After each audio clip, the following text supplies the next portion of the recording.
Before we dive into the episode, we just want to give a huge shout out to our sponsor, Choircast. Just like the game of Survivor, Choircast is all about bold storytelling, taking risks, and amplifying voices that challenge the status quo. We are so proud to partner with a network that values authenticity, curiosity, and digging deeper, because that's exactly what we're all about here on Beyond the Torch. Thank you so much, Choircast, for making this show possible. You've wandered into Snarky Faith, the place where American Christianity gets skewered, roasted, and served cold. Faith on the fringe. Naming what's broken, keeping what matters. Strap in. This is Snarky Faith. Previously on Snarky Faith. They say you have seized Venezuela for the oil. Yes, this is true, that there is that which has been brought to the forefront of this earthly battle. But the enemy has sought and was seeking to bring war and to bring conflict through Venezuela and to control the oil of the earth. But the spiritual oil and the natural oil does not belong to the forces of darkness or to those who thought that they could bring a one world order. This is my reset. And the oil of the natural and the oil of the spirit is mine, says the Lord. For fuck's sake. This is real. This is real. This is real.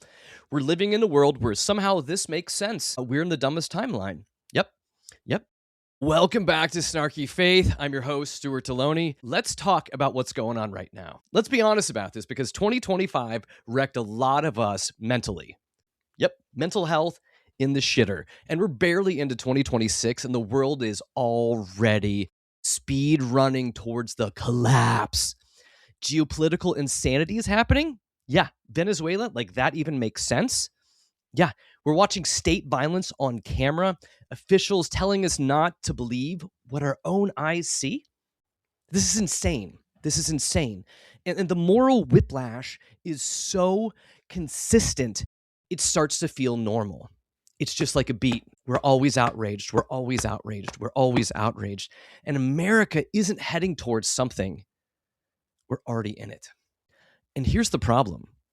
Permanent outrage feels righteous, but it is also corrosive. It numbs you. It drains you.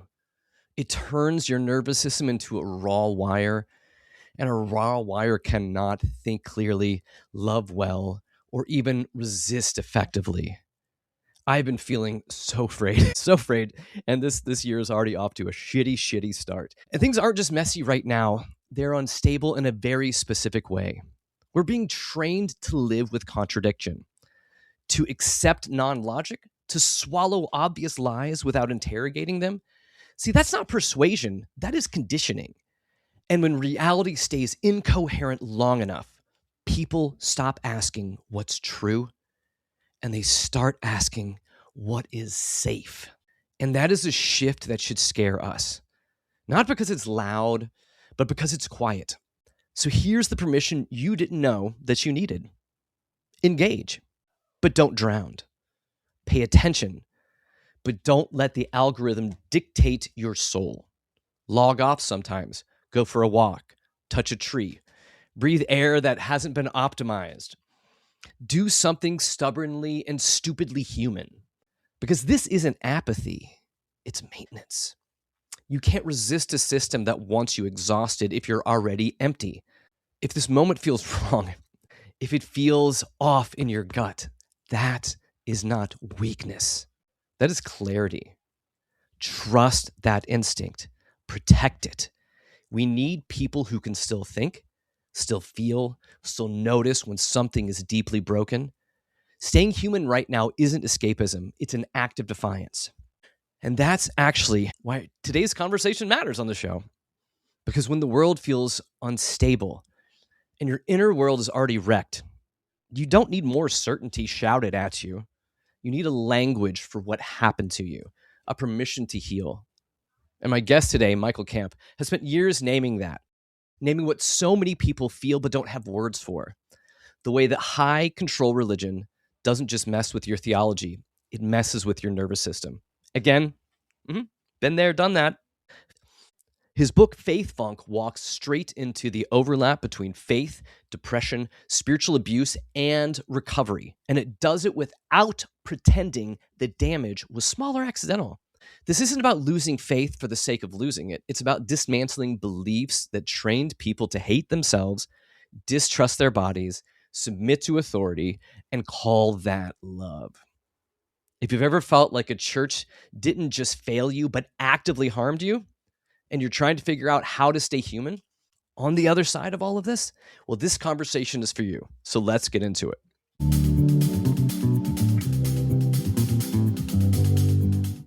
Well, today we are diving into Faith Funk.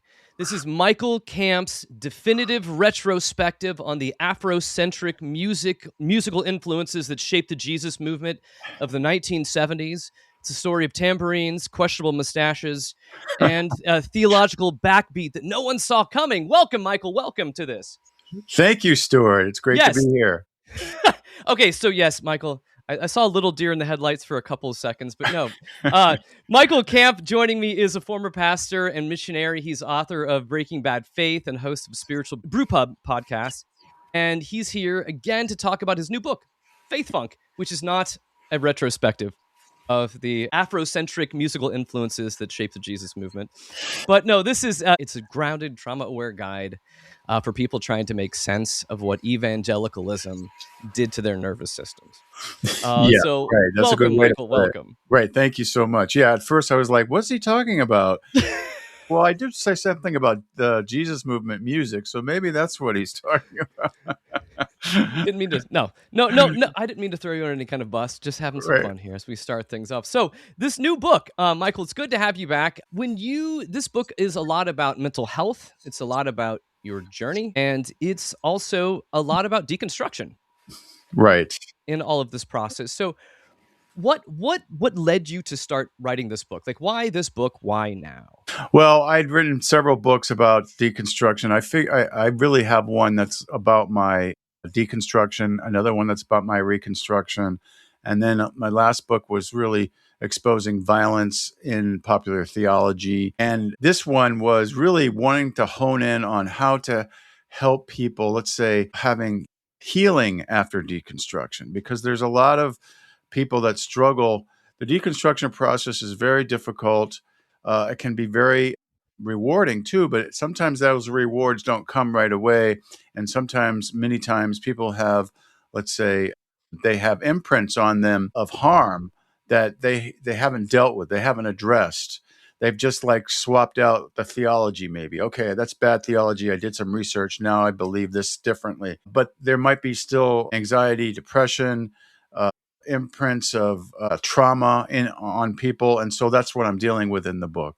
Now, when you're looking at that version of yourself, when you're thinking about, like, as you're beginning to like unravel things within deconstruction, within your belief systems, within like even dealing with a lot of your anxiety that you begin to talk about in this book too, when you look at that version of yourself, like the one that was like at the beginning of this, right?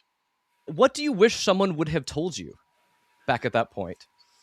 I mean, I guess one of the things would be that you have this view of the world when you're an evangelical, have a world view, right? That you've been told is absolutely true. You're certain of it, right? And all of a sudden you're questioning it, right? And so I think one of the things is, hey, there's lots of people out there who are questioning this. You're not alone. You know, you're normal. You're having responses that are logical, normal, and at the time you don't realize that, or if you do, you don't want to share it because you think you're the only one. So I think knowing that there are other people out there that are going through the same thing that you're going through, that is really I would have really loved that if I had known. If I had known, I probably would have had a much easier time, right? That's very true. Right. So that's probably one of the main things. Yeah, yeah, it's a great point, because I think that, like, oftentimes when we're part of, like, when we're a bunch of sheeps in some sort of a flock, and you start to have stuff, start to have questions, start to feel different about things, start to wonder, and everyone around you isn't having those same questions, or at least they're not being public about them. It's a really lonely place to be. Yeah, right. It is. Yeah, it's Yeah, very lonely. It's until you find that there's a community of people doing the same thing, and even people like myself who actually help people get through it. That's yeah. another thing. I didn't know anything about that, and now there's a lot of people because of they've gone through the same some experience that's been devastating for them. They want to help other people get through it and make it easier. Now, a lot of what this new book too that you're going through here, it deals a lot about you unraveling issues with mental health. Hmm. Um, uh, that was some of it is your own, like, familial background that you've walked through. Some of it is kind of your tribal background, is like the evangelicalism as you've walked through that. And I love how honest you are about your journey, and I love the honesty that you bring out, because I think that's so important for people like you're mentioning that want to know that they're not alone in this process. Right. What were some of the things for you that started to fray, that started to pull that, like, where the wheels started kind of coming off, and it led you to start going, oh, wait, maybe I'm not healthy. Maybe I need to move into something different. What were some of Right. your warning signs? Well, I think one of the things in the very beginning, shortly after I became an evangelical in my 20s, I was very sincere. I mean, I believed everything. I ran down to the deep end of the evangelical pool, chose the highest diving board, and dove in. And, I became a missionary very Hmm. soon, just within 3 years about becoming, quote, a believer. Hmm. And so I think it was all very exciting at first because I felt like God had touched me and helped me. I met this new community of people, and they were very friendly, and they were seemed to be very loving. They had all the answers. They said, Hmm. "We know everything about the mysteries of life, and you should be discipled and grow spiritually and all this stuff." Okay, but as time went on, little red flags would go up, Yeah. right? Even way before I started deconstructing in earnest, I was Hmm. deconstructing, I would say, light, So the little red flags, like, for example, you go to the mission field and you Hmm. actually meet in real person on the ground Muslims, non believers, people of other religions, right? And you realize that they have been in their families, in their ancestors, are all been Muslims or some other religion for decades, for generations. And then the task of evangelizing them. Yeah. And then also when your theology tells you that they're going to hell if they don't convert and follow Jesus or whatnot, however it's phrased, then that doesn't make any sense because you've grown to love them and become friends with them. And so that was one of the biggest red flags at first was, wait a minute, this afterlife theology does not make any sense. Hmm. Hmm. So, but you're afraid to kind of bring it out, right? Because because of the preaching you've heard and because of the way people talk, that you would be labeled some kind of a heretic or something if you didn't believe in hell anymore, right? So, Hmm. so you didn't really know what to do with that except saying, I think God's different, but I'm not really sure what to do with that. And then also later on in the churches that I was going to, I started to witness spiritual abuse for the first time. Hmm.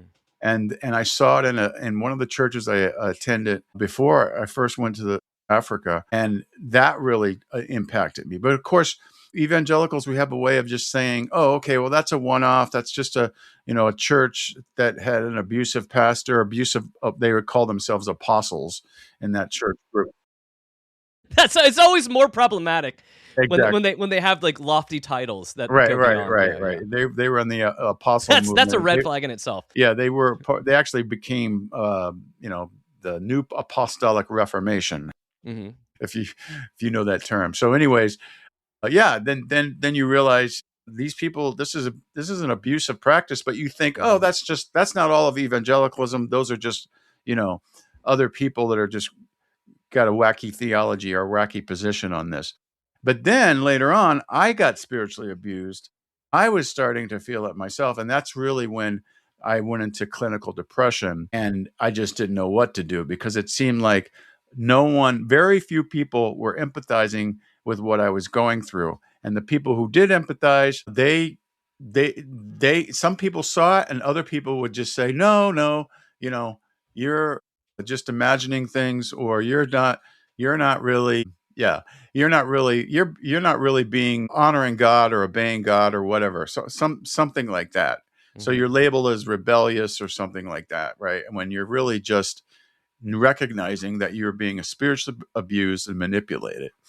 So let's go for like a working title on this, because I love how you're mentioning this, and I've been labeled those as well too. Like, oh, you're rebellious for asking questions. You're rebellious for poking holes in this issue stuff that we have here. But when we talk about this, like oftentimes when you talk about mental health, it's easy to talk about what abuse looks like. Like of people that we know what we're raised with in the homes and what abuse looks like. But what is spiritual abuse, Michael? Like, what would you give a title to it? It isn't like I touched you in your aura right here, inappropriately. What is spiritual abuse? Yeah, right. Well, it's really psychological, emotional abuse, like that you might, instead of physical abuse, you might see in a marriage. One person, usually the man, might be psychologically or emotionally abusive to his wife, right? Mm-hmm. So it's the same kind of a thing where, there's a controlling. They're trying to control you. They act superior. They might be a narcissist, Mm-hmm. and just whatever they say is right, and they will not, have an agree to disagree attitude or anything like that. So, or they manipulate you. Mm-hmm. Spiritual abuse can take on many different forms. Like, for example, the apostles that I mentioned, they were spiritually abusing people by controlling them. Basically, Mm-hmm. they were saying, we're the ones that hear from God.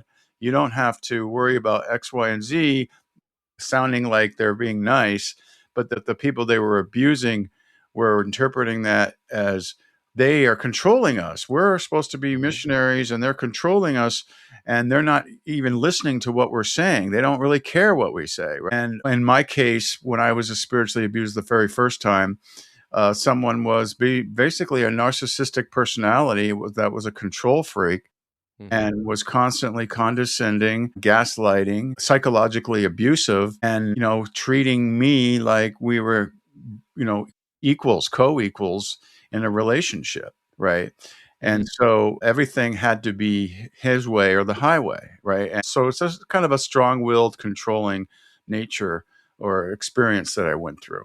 Now, how do you feel about this? Because I'll make a statement. You can tell me I'm being overly dramatic or too extreme in it, but it does feel like in many ways that narcissists are attracted to the pulpit Oh, just yeah, naturally. absolutely. Can you Yeah. speak somewhat to that? Oh, yeah. That's what I Yeah. say in the book. It's basically evangelical theology is a perfect environment for narcissists, right?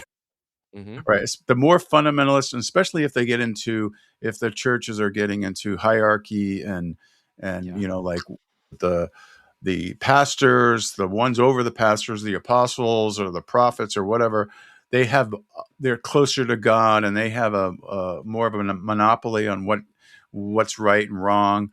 Then a narcissist would love to be a pastor because they have that Mm-hmm. control. Now, there might be some churches where they have, a board that really votes in the pastor. Well, a narcissist probably wouldn't get away with things in a church like that. But if you get in some churches, they don't have that, or they have a rubber stamp board, right? Mm-hmm. So, the pastor just gets control of the board, and it looks like it's more democratic, but it's really not, right? So you got guys like Mark Driscoll, who was a good example of a narcissistic pastor Mm-hmm. in a church movement from, He's the 10 poster years boy. ago.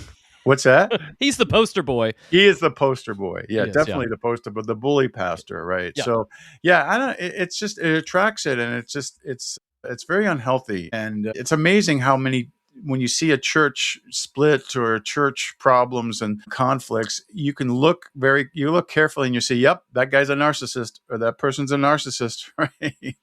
Yeah. And it's so sad because also like you're dealing with folks that are in situations where they're vulnerable, and when you're coming to this from a position of authority and being able to say, the Lord says this, Yeah. Kind of like thus saith the Lord through me. Right.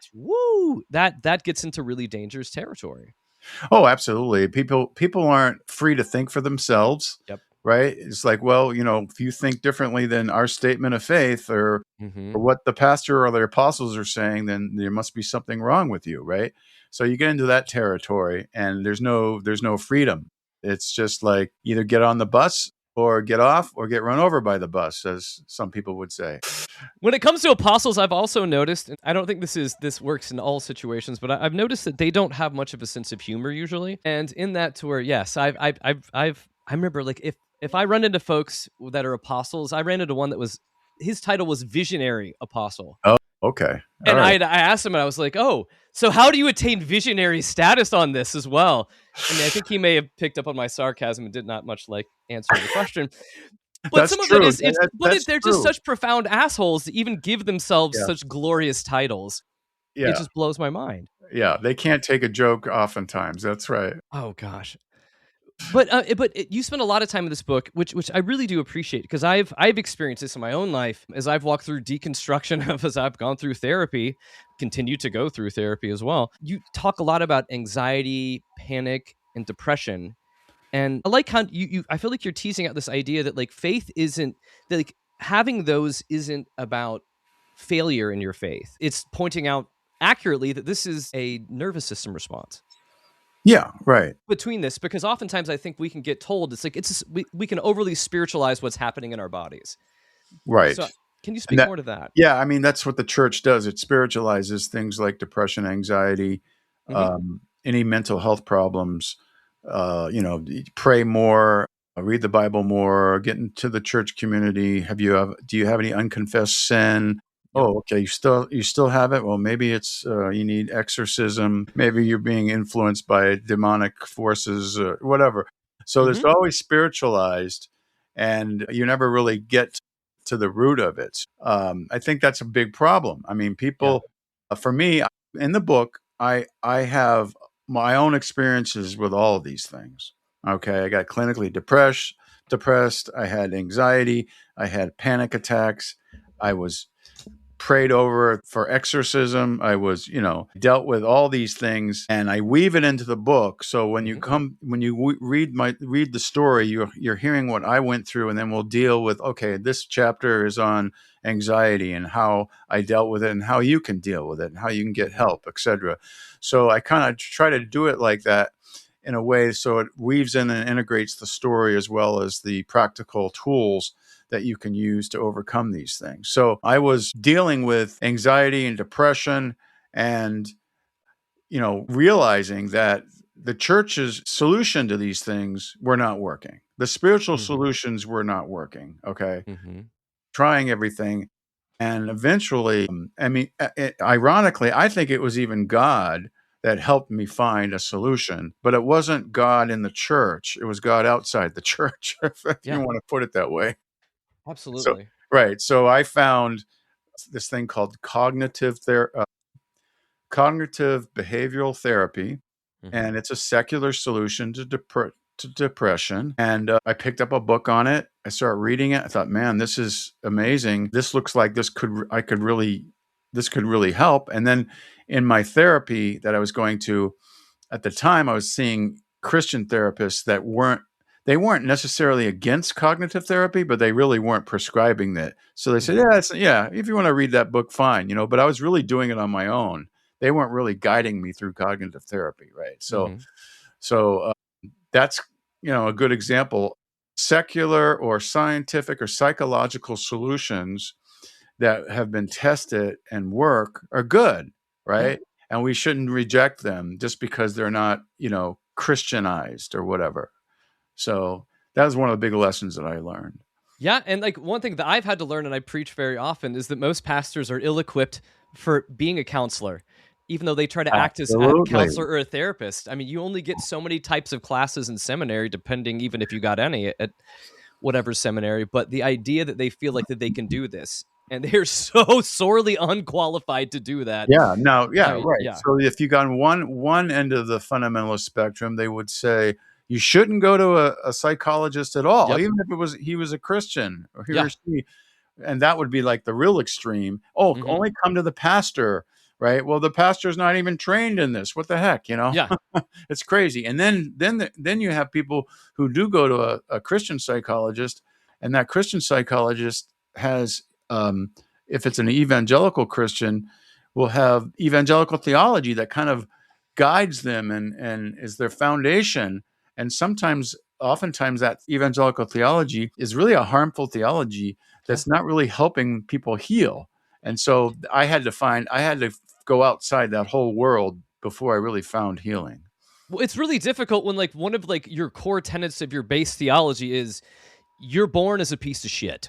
You're broken, you're born into sin, and there's nothing you can do about it. You are fucked up from birth. Yeah. Like, and once you begin that is that's trauma in itself when you tell No, it people is. that. Yeah, I mean, from day one, yeah. and it's couched as, the absolute truth. And, because I love you, I'm telling you the truth, that kind of a thing.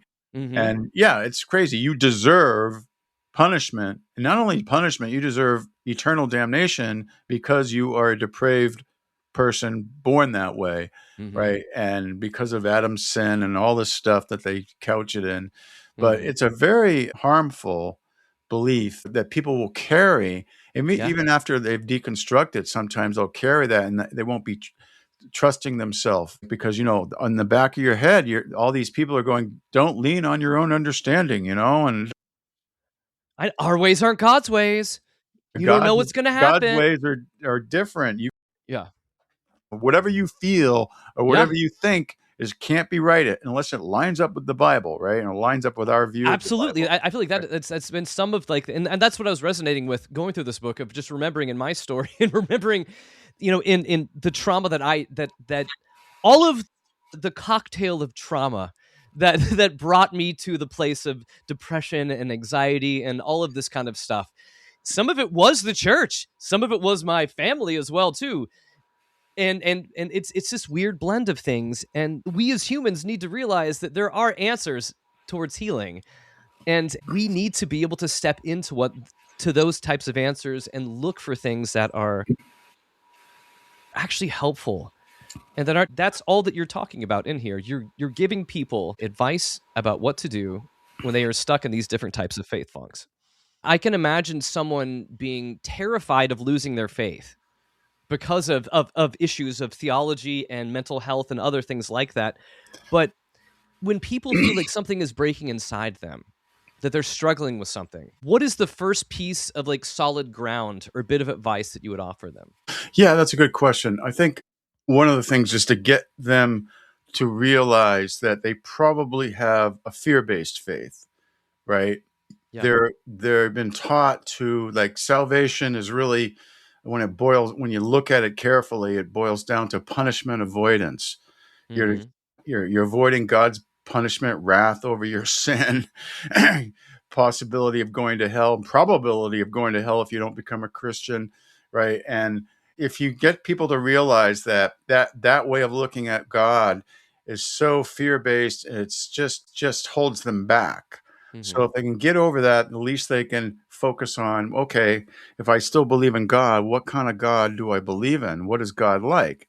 And most people gravitate towards the love ethic of Jesus and the love ethic they can see in the Bible.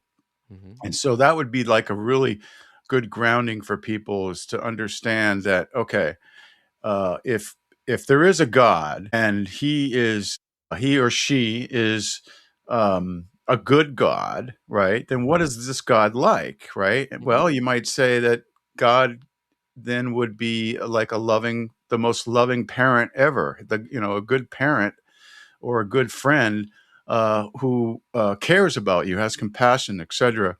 Mm-hmm. And so the love ethic that you can see in Jesus' teachings, most people, despite seeing some problems with evangelical theology, they still hold on to that love ethic in some way. So I would focus them on that. And that can be very freeing. No, that's good. That's excellent. I think I love that too, because it is amazing. It's amazing, like psychologically, how when we even hear like terms like that we were raised with in the church, our Father, and how we like have this father figure and we associate it with God, and based upon like our familial situations that we were raised in, that can be seriously tweaked in different directions. Right. If you don't have a good view of your own father, that may not work. So Yeah. you have to, and that's why family of origin is very important. Mm-hmm. Right. And I go into that in my book. It's like I realized, oh, wait a minute. One of my counselors said, a therapist said, you have aggravated depression. Another one, by the way, said I had PTSD from the spiritual abuse. I was like, I didn't go to Vietnam. What are you talking about? So, but the aggravated depression was basically saying, you're susceptible to depression because of your unresolved trauma in your childhood or something like that, right? Or your relationship with your parents or whatever. So it's very important also to look at your family of origin. What was your family like? Because that can really taint your view of God or view of the world. And you're taking folks through a journey of kind of saying, like, it's okay. All this stuff has gone. This stuff has happened to you, and it's okay. Yeah, this is real, and right. This is not how it should be necessarily in the church, but there are tools and there's ways to move beyond that. For you, what does a sustainable, healthy spirituality look like now, and like in your daily life? Yeah, that's a good question. So for me, I have retained what I might call following Jesus's love ethic. But I have rejected so many things in the church because historically and logically and emotionally, a lot of those things don't work. So like the doctrine of hell, the original depravity doctrine, penal substitutionary atonement. I go into that in the book. The inerrancy of the Bible, why that doesn't work. And so all of those are kind of like the four main ones. Those would also be related to things like, the way women are treated, the way the LGBTQ community is treated, and so forth. So those kinds of things have to be dealt with, deconstructed, and you find out, okay, there is another way of looking at all those things, even biblically, right? Right? Because, there's mistranslations in the Bible, there's misinterpretations. People are looking at this ancient book and thinking, oh, it's telling us in the 21st century how to live our life when it's really not, Yeah.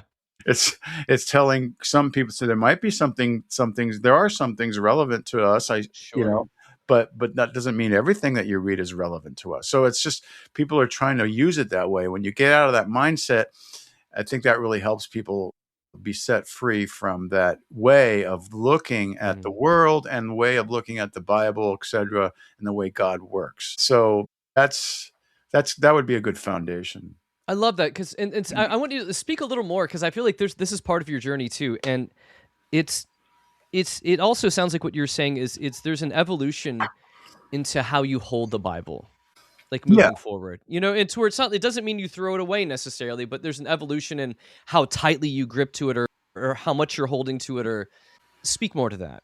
Yeah, right. So the Bible's really important to deal with, because people usually look at the Bible as very black and white, all or nothing, right? It's either all true, it's God's word, 100%, totally infallible, inerrant, or if it is, the house of cards comes tumbling down and we can't trust anything, right?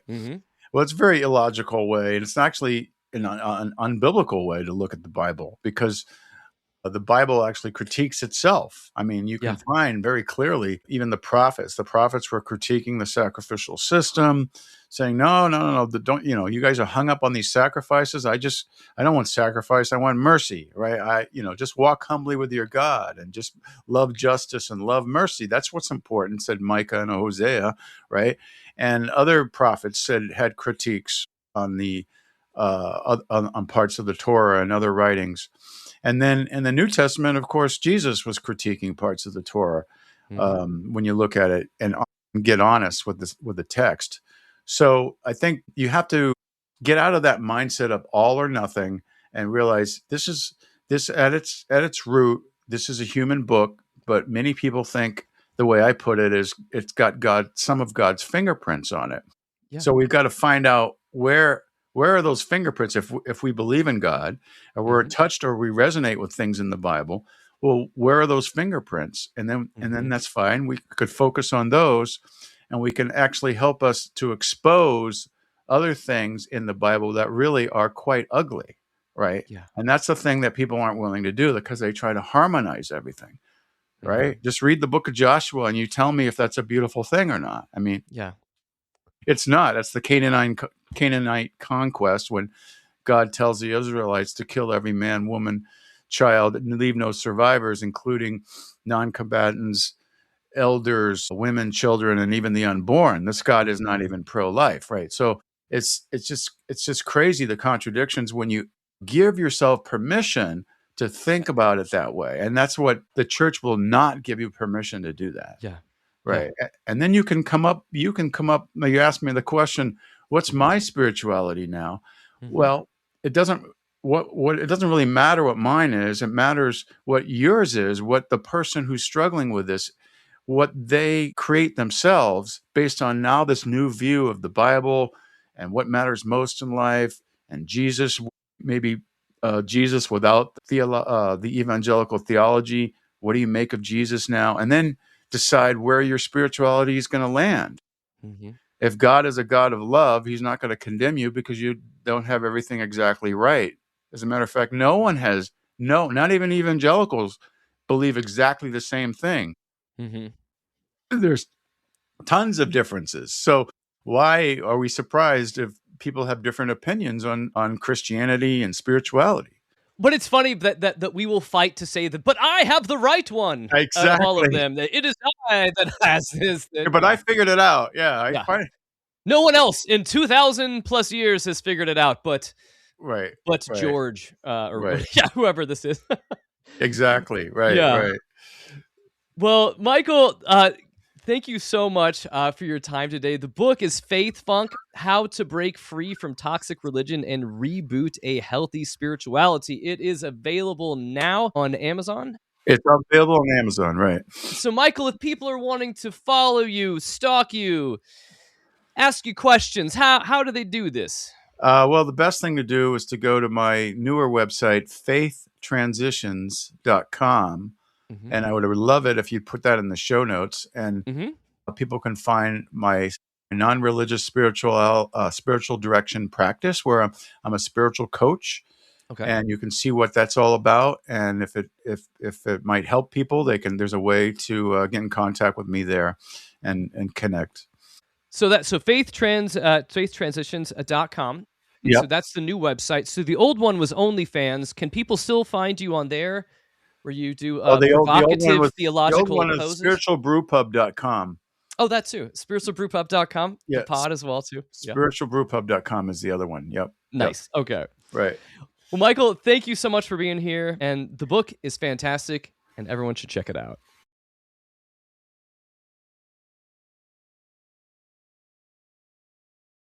Well, thanks so much for listening to Snarky Faith. I know the world may be crazy, and oftentimes it feels like the finale may be near. But I'm here to give you hope. Hope for the end times. Hope for that coming tribulation. Because in the beginning of 2026, I've got a book coming out. That's right, the Tribulation Survival Guide, your field manual for when faith meets fallout. The Tribulation Survival Guide, how to stay alive when everything else is dead. Be prepared and stay tuned. And here's a preview. The end times are upon us. The signs are happening. The end is near, but don't panic. You may have missed the rapture, but there's still time to prepare for what comes next. Disasters, plagues, celestial malfunctions. Consider them friendly reminders. Now's the time to prepare. From homemade hazmat suits to heavenly currency and trustworthy prophets, this guide has you covered. Because when the heavens open and the world melts, belief alone won't save you. The Tribulation Survival Guide. How to stay alive when everything else is dead. Coming soon. This Quarkcast podcast is brought to you by the Outsiders Banquet. They told you that your doubts made you broken. But what if your cracks are actually where the light comes in? It's a story about the kind of grace that doesn't demand you hide your scars. It's grace that transforms them into something golden. The Outsiders Banquet is about becoming whole, not staying the same. Come, join us at our table. The Outsiders Banquet is available now on Amazon.